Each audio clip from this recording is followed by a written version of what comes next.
என்னமோவும் தெய்வனை பேசுகிறேன். இங்கே பாருங்கள், எங்கள் நடராஜ பெருமான் தும்பப்பூ மாலையெல்லாம் போட்டு எள்ளுப்பூ மாலையெல்லாம் போட்டிருக்காங்க. வெரி குட், நல்லா இருக்கட்டும். இங்கே பாருங்கள், ஆப்பனூர் காரகரை போற்றி, ஓட்டையாக இருக்குது. ஓ தன வனேஸ்வரரே போற்றி, கண்ணாயிர நாதரே போற்றி.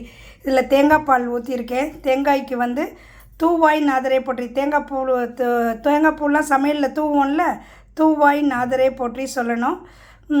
ஏடக நாதர், ஏடகம்னா தென்னைமரம், சரியா? ஆடு, அதுக்கெல்லாம் பூ இதழ் கரும்பலகைக்கெல்லாம் ஏடக நாதரே போற்றி. அதனால் நீங்கள் ஏடக நாதரே போற்றி, தூவாய் நாதரே போற்றி தேங்காய்க்கு சொல்லணும். ஆப்பத்துக்கு ஆப்பனூர் காரகரை போற்றி. ஓகே, எல்லோரும் நல்லா இருப்போம். ஆயுள் ஆரோக்கியம் சகல ஐஸ்வர்யத்தோட பெரும் புகழோட 7 தலைமுறையும் என்றென்றும் சிரஞ்சீவியாய் சேர சோழ பாண்டியர் போல முடிசுட்டி சாந்தி சதாபிஷேகம் மகாசிவ செஞ்சு கோடீஸ்வரரா குபேரரா சோமஸ்கந்தமூர்த்தியா கைலை மலையாக உயர்ந்து நல்லா இருப்போம். சூரிய பகவான் மாதிரி பிரகாசமாக நம்ம வாழ்க்கை நல்லா இருக்கணும். அரச மரம் போல் வேறு ஒன்றி ஆழம் விழுதுகள் போல் வம்சம் தொலைத்தோங்கணும். தீர்க்க சுமங்கலியாக நல்லா இருப்போம். எல்லோரும் நல்லா இருங்க. ஆப்பனூர் காரகரை போற்றி.